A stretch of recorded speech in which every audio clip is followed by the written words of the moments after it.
ایک بزرگ بخاری شریف پڑھا رہے تھے کہ ایک نوجوان آیا اور کہنے لگا، حضرت افسوس ہے آپ ابھی تک بخاری ہی پڑھا رہے ہیں، اہل مغرب تو چاند پر پہنچ گئے ہیں۔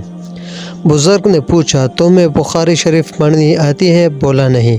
بزرگ نے کہا، پھر تم ضرور چاند پر ہو کے آئے ہو؟ بولا نہیں۔ بزرگ نے کہا، کتنے بد نصیب ہو تم، نہ چاند پر جا سکے اور نہ ہی بخاری شریف پڑھ سکے۔ اہل مغرب تو صرف چاند تک پہنچنا چاہتے ہیں، لیکن ہم بخاری کے ذریعے چاند بنانے والے تک پہنچنا چاہتے ہیں۔ افسوس تو تم پر ہے، نہ تو تم اہل مغرب کے ساتھ چاند پر پہنچ سکے اور نہ ہی چاند بنانے والے تک۔